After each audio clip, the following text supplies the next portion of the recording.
네, 여러분은 누구의 기도를 듣고 그 기도문을 기억하고 싶다 이런 마음이 들 때가 있으셨습니까? 오늘 본문은 그렇게 하여 탄생된 본문입니다. 기도학교에서도 우리가 잠깐 나누었지만 예수님은 공생애를 시작함과 동시에 끝마칠 때까지 기도로 시작해서 기도로 마치셨습니다. 근데 아쉬운 것은 예수님이 무슨 기도를 하셨는지 그 기도의 내용은 그렇게 많이 나와 있지 않습니다. 우리에게 가르쳐준 손에 들려있는 기도문 중에 유명한 주기도문도 예수님이 강의처럼 가르쳐주신 기도문이죠. 직접 예수님의 기도문이었을 가능성이 높습니다. 그게 우리에게 주어져 있죠. 그리고 십자가상에서 아버지 저들의 죄를 사하여 주십시오. 저들이 하는 걸 모릅니다. 라는 그 기도문 하나와 마지막 돌아가시기 직전에 아버지여 내 영혼을 아버지 손에 부탁하나이다. 라는 기도문 요 세 개만이 우리 가운데 남아 있습니다. 그런데 사도 요한이 예수님의 기도 전문을 17장에서 오늘 본문에서 기록해 놓고 있다는 사실이 너무나 놀라운 사실입니다. 더 놀라운 것은요, 이 예수님이 이 기도를 하신 때는 거의 정확히 AD 30년입니다. 예수님이 BC 4년에 탄생하셨거든요. 그러면 오늘 본문이 기록된 요한복음의 기록 당시는 학자들이 AD 90년에서 100년 정도 사이로 봅니다.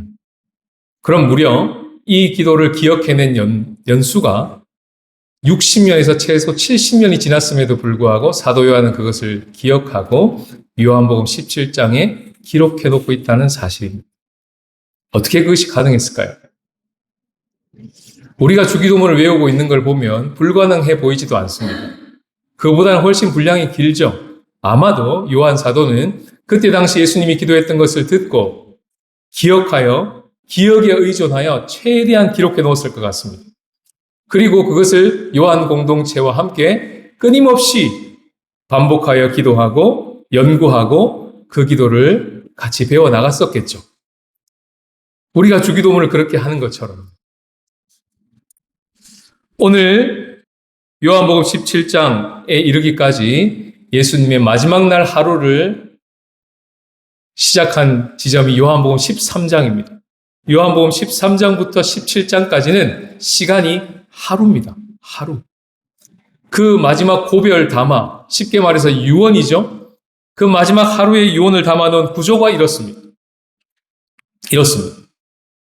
우리가 잘 아는 카이즘 구조죠. 교차 대칭 구조입니다. 그럼 이럴 때 우리는 가장 가운데 것부터 이렇게 해석해 가면 됩니다. 우리가 하나님 앞에 사랑을 받고 또 다른 누군가를 사랑하게 될 텐데 그때 우리에게는 참 포도나무 대신 예수님과 함께 연합되는 하나 되는 기쁨도 누리겠지만 거짓 포도나무와 같은 세상과의 분리됨과 부대낌과 같은 어려움도 겪게 될 것입니다.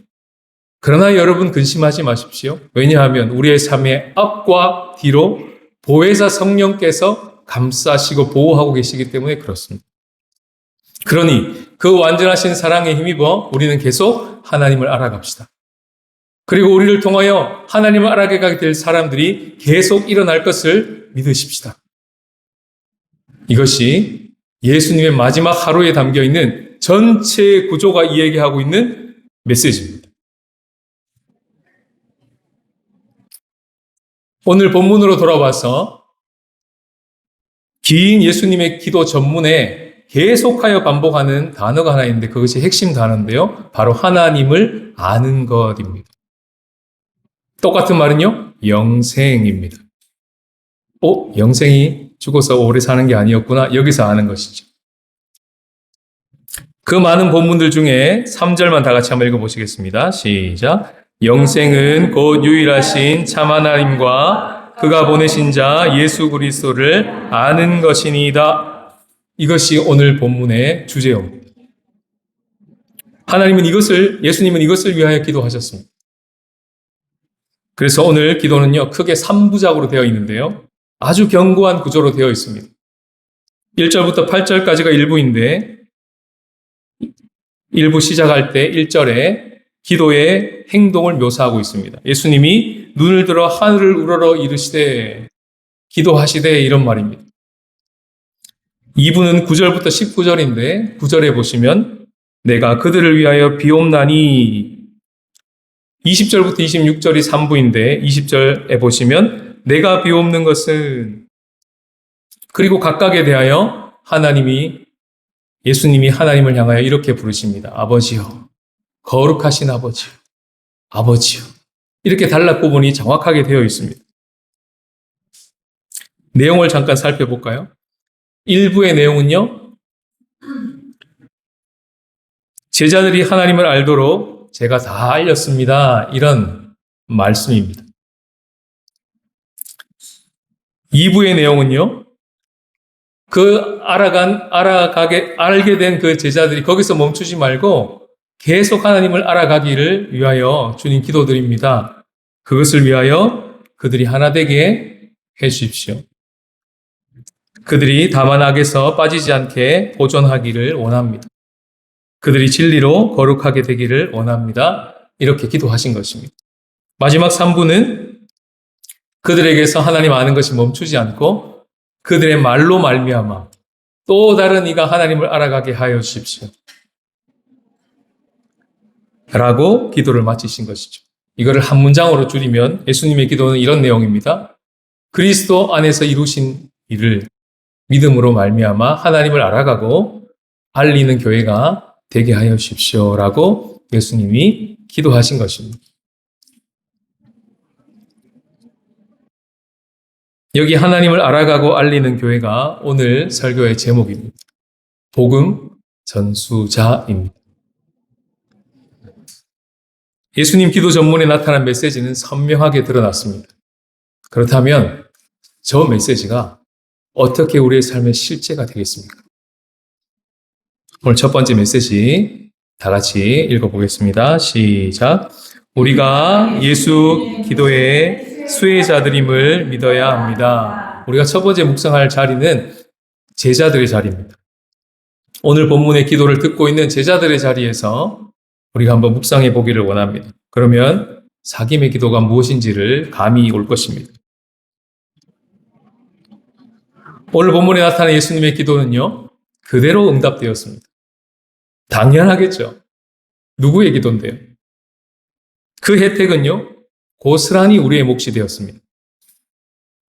그래서 일부에 나와 있는 예수님의 기도, 1절부터 8절까지의 기도는 한마디로 말하면 예수님의 승전보입니다.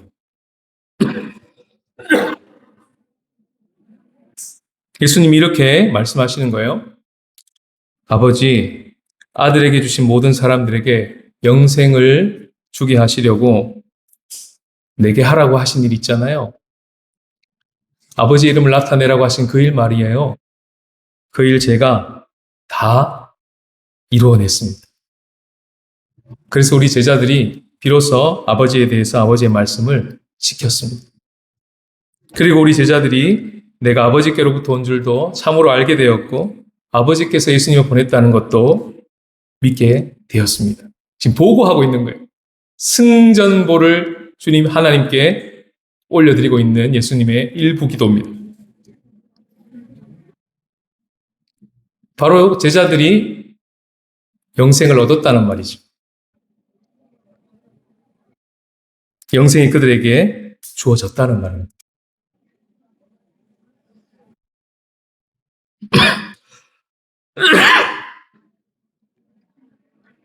바로 예수님의 선포와도 같은 기도가 그대로 우리 가운데 이루어져 있습니다. 이걸 믿으라는 거예요.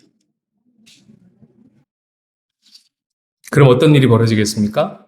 하나님을 알아가는 기쁨과 즐거움이 여기저기서 들려오게 될 것입니다. 우리 중에 한 집사님이 지난주에 아내에게 카톡을 보냈습니다. 사모님, 굿모닝입니다. 오전 기도학교 숙제를 끝내고 기분 좋게 집안일을 해보려고요. 숙제라는 부담이 1도 없이 기쁨이 된 이 시간이 놀라워요. 혼자 나 이렇게 하나님 공부 좋아했네? 막 이러면서 허허 또 흥분해가지고 일이 손에 안 잡히긴 하지만 밀린 이불 빨래와 청소가 그득하네요. 좋은 하루 되세요 하고 아내에게 카톡이 왔습니다. 전 이번 주에 유난히도 하나님을 만나기 전과 하나님을 만나고 난 후에 우리 성도님들 삶에 어떤 변화가 있었는지 참 많이 들었습니다. 유난히 많이 들었어요. 이런 고백과 간증, 감사, 이런 찬양들을 듣고 살게 되는 것이죠. 그 기도가 바로 사귐의 기도입니다.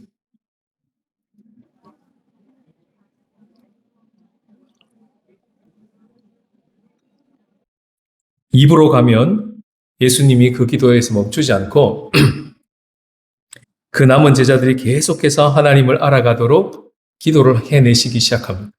이건 예수님의 사역의 기도입니다. 그 사역의 기도가 쭉 11절에 걸쳐 나오는데요.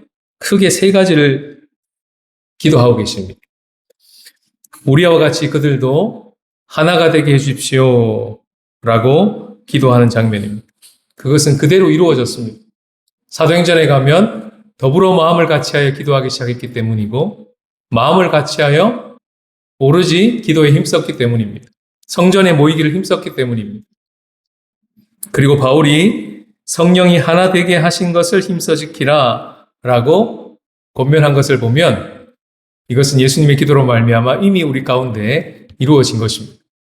한 주 동안 사시면서 우리 성도님들 안에 조금 더 거리감이 가까워지고 이미 하나님이 하나됨을 이루어 놓으신 것을 조금이라도 실감하셨습니까? 그렇다면 예수님이 기도하셨기 때문입니다. 두 번째 예수님의 기도는요, 다만 악에 빠지지 않게 보존하시기를 원합니다 라는 기도였습니다. 주기도문과 맥이 같죠. 뿐만 아니라 예수님의 제자들을 위해서 또 특별히 시몬 베드로를 위해서 기도할 때 내 믿음이 떨어지지 않기를 내가 너를 위해 기도했다 하신 말씀이 있습니다. 요한은 나중에 악한 자가 자기를 만지지도 못한다는 것을 깨달았습니다. 예수님의 기도가 이루어진 것입니다. 마귀가 삼킬자를 두루찾기 위해서 우는 사자와 같이 노리고 있는 이 시대에 평안하게 한 주를 보내다 오셨습니까? 예수님이 기도하셨기 때문에 그렇습니다. 마지막에 예수님이 세 번째로 진리로 그들을 거룩하게 해달라고 기도했습니다. 그 기도를 들었던 베드로는요, 훗날 편지를 쓰면서 너희도 모든 행실에 거룩한 자가 되라 이렇게 편지할 만큼 예수님의 기도는 응답되었습니다. 한 주간 사시면서 진리의 말씀으로 말미암아 진리이신 예수님으로 말미암아 내 삶에 하나님과 닮아가는 어떤 조그마한 열매라도 보셨습니까? 그런 조그마한 변화를 경험하셨습니까? 그렇다면 예수님이 기도하셨기 때문입니다. 예수님이 기도 덕분에 우리는 하나님을 알아가기 시작한 것입니다. 그래서 사귐이라는 것은 가능한 것입니다. 그 안에서 누림을 가지게 되면 우리 안에서 고백이 터져 나오고요. 나눔을 듣게 되는 것이죠. 그 사귐이 나눔이 되는 것입니다. 그런 나눔을 듣게 되면 우리 안에 세 번째 기도가 응답되게 되는 것이죠. 예수님의 세 번째 기도는 주님, 그들의 말로 말미암아, 그들의 고백으로 말미암아, 그들의 나눔으로 말미암아 또 다른 사람이 하나님을 알아가게 해주십시오. 예수를 믿게 해주십시오. 그래서 이렇게 듣는 것이, 이런 말을 듣는 것입니다. 집사님의 나눔을 들으니까 예수님이 보입니다. 집사님의 고백을 들으니까 하나님을 더 잘 알게 되었습니다. 집사님의 섬김을 통해서 제가 이 공동체에서 사랑을 받고 있다는 게 느껴집니다. 복음이 전수되고 있다는 반응입니다. 삶이 작동되고 있다는 거예요. 사귐에서 끝나지 않고 나눔으로 넘어가고 그 나눔이 우리의 삶에 작동되기 시작한다는 사인입니다. 이 모든 것이 무엇 때문에 가능하다고요? 예수님의 기도 때문에. 우리가 예수님의 기도의 수혜자들입니다. 오늘 본문은 그것을 믿으라는 것이에요. 우리 안에 하나님을 알아가는 일이 풍성해지는 것, 사귐이 나눔이 되고 나눔이 사귐이 되는 이런 복음 전수가 가능해지는 것, 이 모든 것이 예수님이 2000년 전에도 기도하셨고 부활하시어 지금도 보좌 우편에 앉아 계셔서 우리를 위하여 끊임없이 기도하고 계시는 분이기 때문에 이런 일들이 일어난다. 이걸 믿어라 라고 말씀하시는 것입니다. 로마서 8장 34절 다 같이 읽겠습니다. 시작. 누가 정죄하리요? 죽으실 뿐 아니라 그는 하나님 은혜의 지식하여 그를 위하여 구하시는 것입니다. 두 번째 메시지 다 같이 읽겠습니다. 시작. 우리가 예수님의 기도의 동력자들임을 믿어야 합니다. 자, 이번에는 제자들의 자리에서 빠져나오셔서 예수님의 자리에서 한번 묵상해 봅시다. 그럼 우리 안에서 사역의 기도가 회복될 것입니다. 앞선 묵상은 우리가 예수님의 기도의 수혜자다 이렇게 묵상했다면 거기서 한 발 더 나가서 오늘 본문은 우리들에게 우리도 이 예수님처럼 기도할 수 있다라고 얘기하고 있는 것입니다. 품길이 연결되어서 하고 있는 그 기도 있지 않습니까? 또 우리 어른 세대가 우리 자녀 세대, 내반 세대를 위하여 날마다 기도하고 있는 기도 있지 않습니까? 뿐만 아니라 우리가 일상에서 만나는 여러 가지 일들 속에서 성도를 위하여, 이웃을 위하여, 열방을 위하여 기도해내고 있는 그 기도 있지 않습니까? 그게 지금 오늘 본문에 이야기하고 있는 예수님의 기도라는 것입니다. 자, 예수님의 기도를 다시 일부로 돌아가 봅시다. 예수님이 이렇게 기도하신 겁니다.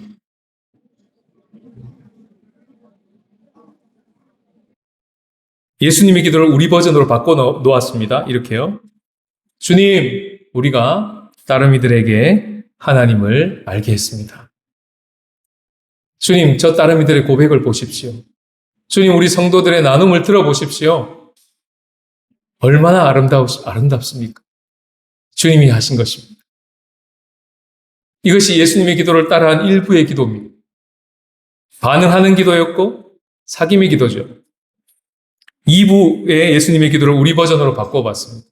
주님, 따르미가 하나님을 계속 알아가도록 도와주십시오. 거기서 멈추지 말고 계속해서 하나님을 알아가도록 도와주십시오. 바울이 예전에 하나님을 알게 하십시오. 우리에게 베푸신 능력의 지극히 크심이 어떠한 것을 알게 하여 주십시오. 라고 에베소 교회를 위하여 기도했던 것과 같은 기도입니다. 3부의 기도를 우리 버전으로 바꾸면 이렇습니다. 주님, 따르미를 통해 또 다른 누군가가 하나님을 알아가게 도와주십시오. 주보의 워드 페인팅에 나와 있는 말씀 구절입니다. 다 같이 읽겠습니다. 시작. 그대가 많은 증인을 통하여 나에게서 들은 것을 믿음직한 사람들에게 전수하십시오. 그리하면 그들이 다른 사람들을 또한 가르칠 수 있을 것입니다. 믿음의 4세대 보이시죠? 먼저 나라고 하는 바울이 복음을 그대라고 하는 디모데에게 전했고 그 디모데가 믿음직한 사람들이라고 하는 따르미에게 복음을 전했더니 그 믿음직한 사람들이 또 다른 사람들에게 복음이 전해지더라. 믿음의 4세대까지 이야기하고 있습니다. 이런 기도가 정말 가능할까요? 오늘 본문은 가능하다라고 얘기하고 있습니다. 왜냐하면 예수님이 기도하셨기 때문입니다. 예수님의 이름으로 우리가 그렇게 똑같이 기도하고 있는 것이죠. 그렇습니다. 우리가 예수님의 이름으로 기도합니다라는 말은 기독교 때의 주문처럼 하는 형식이 아니었던 것입니다. 예수님의 이름으로 기도한다는 말은 2000년 전에 하셨던 그 예수님의 기도를 우리도 똑같이 따라서 기도합니다. 그러니 하나님께서는 우리가 하는 이 기도를 예수님이 하는 기도로 들으실 것입니다. 이 고백에 담겨 있는 문장이 예수님의 이름으로 기도합니다.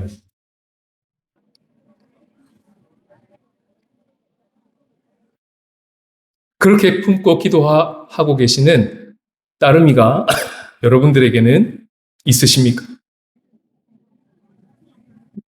늘 기도에 들어가면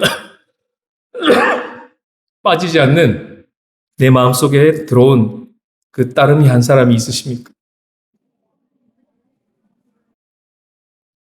아직 없으시다면요. 먼저 따름이가 되십시오. 먼저는 예수를 따르는 따름이가 되셔야 합니다. 그리고 뿐만 아니라 그 예수를 따라가고 있는 따름이들의 따름이가 되셔야 합니다. 물 한 잔 마시고 하겠습니다.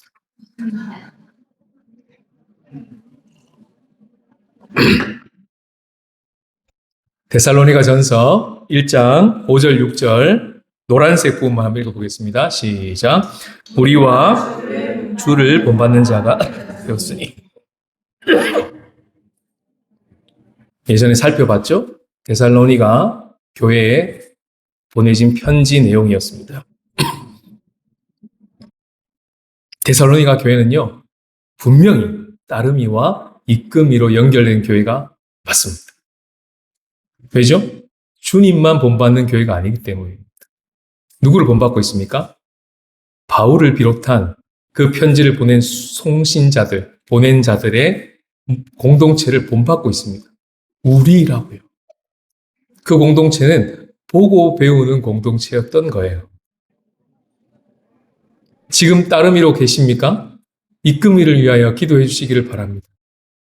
또 지금 누군가를 이끌고 계십니까? 그렇다면 그 따르미를 위하여 기도하시면 되겠습니다. 이것이 우리 공동체의 오늘 본문 말씀을 통하여 가능하다. 그것이 오늘 요한복음 17장의 주제입니다.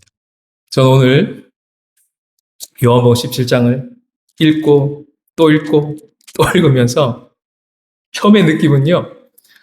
예수님의 기도가 왜 이렇게 어려워? 읽어도 안 들어오는 거예요, 내용이. 뭐한 거예요? 무슨 파스텔톤 그림 같아요. 무슨 그림이지? 이게 지금 무슨 기도를 한 거야, 예수님이? 한눈에 탁 안 들어오는 거예요. 근데 읽고 또 읽고 또 읽고 주석을 찾아보고 또 읽고 그러니 예수님의 기도가 이 기도였구나 라는 것을 알게 되었을 뿐만 아니라 이 신주 한국교회가 정말 나눔이 사귐이 나눔이 되고 나눔이 삶이 되는 주님 이 따르미와 이끄미로 연결되는 교회가 진짜 될 수 있구나. 이 확신이 들어오더라고요. 저는 목사가 이런 감기 같은 거 안 걸리고 건강하여 열심히 제자 훈련을 잘하면 신주한국교회가 이끄미와 따르미가 되는 교회가 될 수 있을 줄 알았어요. 아니었습니다. 넌 감기 걸려도 돼. 너 못해도 돼. 너 설교 죽 써도 돼. 왜냐하면 예수 그리스도가 기도하고 있기 때문에 그렇다. 그래서 신주한국교회는 이끄미와 따르미로 연결되는 교회가 될 수 있는 거야. 그것을 더욱 알려주시는 본문이었습니다. 예수님은요, 기도만 하신 분이 아니라 기도한 대로 그대로 순종하셨습니다. 그렇게 멋진 기도, 멋진 세레모니와 수많은 표적과 어마어마한 설교를 해내신 것만 해도 우와 하고 따르미가 따라 붙을 텐데 예수님은 그것으로 충분하지 않았던 것 같습니다. 내가 이제 진짜 보여줄 표적이 있다. 내가 너희들의 진정한 따름이라는 것을 이제부터 보여줄 테니 잘 보아라 하고 이제 요한복음 18장을 열어가시는 것입니다. 18장 이후로 벌어질 십자가와 부활은 예수님이 진짜 우리들에게 보여주실 표적이셨습니다. 그때 보여진 표적을 통하여 이보다 더 내가 하나님을 더 나타낼 수는 없다. 앞으로도 더도 필요 없고 덜도 필요 없다. 이것이면 충분하다 하실 만큼 테텔레스타이, 다 이루었다! 라고 십자가에서 말씀하실 만큼 예수님은 우리들에게 하나님을 완벽하게 보여주셨습니다. 그분이 우리를 얼마나 사랑하시는지, 그분이 우리를 얼마나 끝까지 사랑하시는지, 고별 담화를 시작하셨던 요한복음 13장 1절의 말씀을 말로만 하시지 않고 온 몸으로 프리젠테이션 하셨습니다. 그 좋으신 따름 이끔이, 우리의 최고의 이끔이가 계시기 때문에 우리는 좋은 따름이가 될 수 있습니다. 그리고 또 다른 누군가를 부족하지만 이끌 수 있는 이끔이가 될 수 있는 것입니다. 어제도 풍삼 첫 마지막 나눔을 하면서 참 은혜로운 간증들을 많이 들었습니다. 그 중에 한 분께서 이렇게 말했습니다. 지금 자기가 이 자리에 있기까지 나의 삶 가운데 신앙의 B씨와 AD를 가를 그런 좋은 따름이가 있었다고 말씀해 주셨습니다.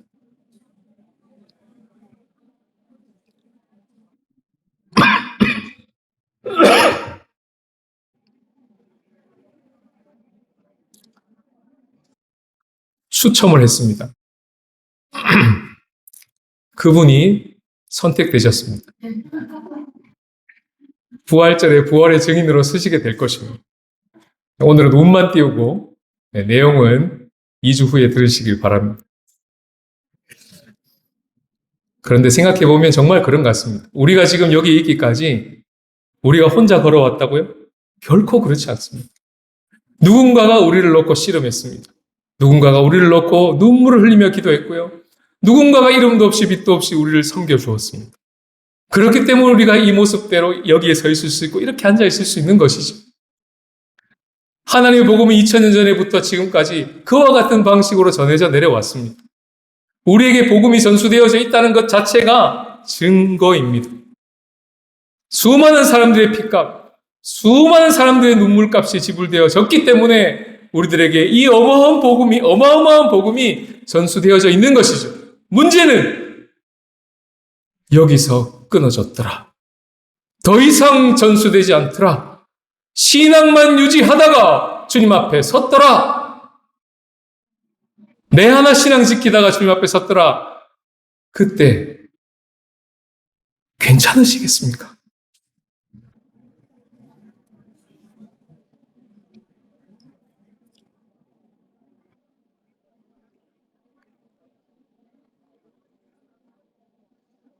이날이 곧 올 겁니다.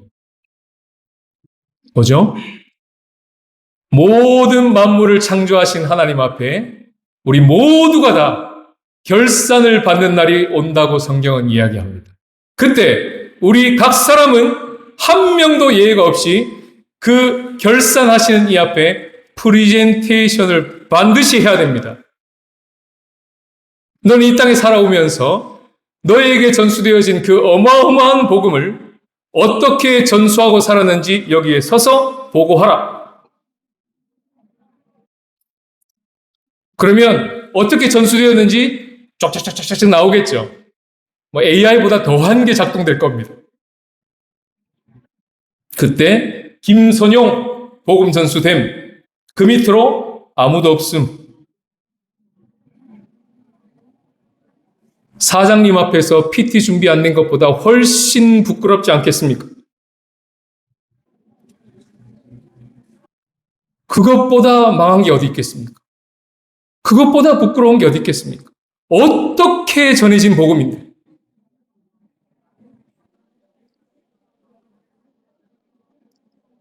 예수님의 기도는 우리를 가열차게 위로도 하시지만 예수님의 그 기도가 지금 2000년 동안 이어지고 있음에도 불구하고 우리 안에서 복음이 전수되고 있지 않는 것에 대하여 가볍게 여겨서는 안 된다라고 경고도 같이 주고 계십니다.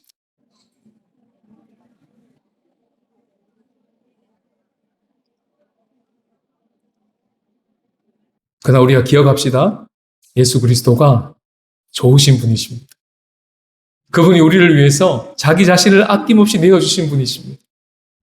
좋은 복음 전수자가 될 수 있도록 주님은 모든 것을 조치하셨습니다. 그리고 그것을 이제 누리면서 마지막 그 PT 자리에 섰을 때 주님, 저는 다른 사람은 몰라도 딱 한 사람, 자녀에게 전수는 된 것 같습니다. 구벼 살펴주십시오. 이렇게라도 PT 해야 되지 않겠습니까? 옆집에 사는 누구 엄마, 누구 아빠에게는 간 것 같습니다. 그랬더니 옆에 있는 천사가 또해 아니라고 잘못된 보고라고 왜 그러시냐고 그랬더니 옆집에 사는 누구 엄마, 누구 아빠에게만 전수된 게 아니라 그 누구 엄마, 누구 아빠가 당신이 전한 복음 때문에 믿음의 4세대를 보았습니다. 막 이럴 거 아니에요. 그러면 PT 하던 자가 나 몰랐는데 그런 복음이 전수됐다고 저 몰랐습니다. 의의 면류관을 받으십시오. 시들지 않는 영광의 면류관을 받으십시오. 그렇게 천사가 이야기할 날이 오겠죠. 노란 글씨만 읽어보겠습니다. 시작. 이제후로는 나를 위하여 의의 면류관이 예비되었으므로. 베드로의 고백입니다. 시작. 노란색만요. 그리하면 목자장이 나타나실 때 시들지 아니하는 영광의 관을 얻으리라. 이 고백이 저와 여러분들의 고백이 되시기를 주님의 이름으로 축복합니다. 사랑하는 주님, 우리가 연약하여 기도 한 자락도 낼 수 없을 때 우리를 위해 기도하고 계시는 분이 있음을 잊지 않겠습니다. 너무나 마음이 심란하고 어려워서 주님을 향해 한마디도 나오지 않을 때 주님 품에 잠잠히 앉아 우리를 위해 지금도 보좌 우편에서 기도하고 계시는 예수님의 기도 소리를 듣겠습니다. 주님, 그러면서 한 주간을 살아보니 만만치 않은 상황과 여러 가지 어려운 장애물에도 불구하고 하나님을 알아가는 것이 멈추어지지 않는 것은 예수님께서 우리를 위해 기도하셨기 때문임을 깨달았습니다. 서로를 알아가는 것이 멈추어지지 않았습니다. 서로 하나님을 더욱 누리게 되었습니다. 세상의 악한 유혹과 시험 가운데 빠지지 않았고 진리로 거룩하게 되어 조금 더 하나님을 닮아가게 되었습니다. 이 모든 것이 가능했던 이유가 예수님의 기도 때문이었음을 깨달았습니다. 이제 우리가 예수님의 기도의 수혜자임을 믿고 예수님으로 말미암아 하나님과 사귐을 누리게 하시고 그 사귐에서 얻은 생명을 형제 자매들과 나누며 살 때 복음이 전수되게 하옵소서. 우리가 먼저 누군가의 이끄미가 되기 전에 먼저 우리의 탁월한 이끄미가 되어주신 예수님의 따르미로 서겠습니다. 뿐만 아니라 공동체 안에 보이는 이끄미들의 따르미로 서겠습니다. 하여 우리도 데살로니가 교인들처럼 그들과 주를 본받는 자 되게 하옵소서. 수많은 이들의 희생과 섬김과 기도와 사랑으로 말미암아 우리에게까지 전수되어진 이 복음이 우리에 대해서 끊어지지 않게 하옵소서. 우리에게 맡겨주신 따르미들에게, 자녀들에게, 이웃과 찾는 이들에게 전수되게 하옵소서. 하여 우리를 통해 복음을 전수받은 믿음직스러운 그가 또 다른 사람에게 복음을 전수하게 되므로 2000년 동안 이어져 왔던 예수님의 기도에 동력하는 복음 전수자의 삶을 살아가게 하옵소서. 주께 전심으로 봉헌합니다. 봉헌자들의 신앙 고백을 받으시고 주님 귀에 들린 대로 응답해 주옵소서. 우겨쌈을 당한 상황 속에서 피할 길을 내시며 연약함으로 넘어졌던 자리가 성령으로 넘어가는 자리가 되게 하옵소서. 우리를 묶고 있는 모든 비은혜의 사슬들을 예수님의 이름으로 파합니다. 큰 소리로 불러 나오라 명하여 주옵소서. 풀어놓아 다니게 하라 자유함을 부어 주옵소서. 그렇게 하실 주님 감사드리며 이 모든 말씀 예수님의 이름으로 기도하옵나이다. 아멘.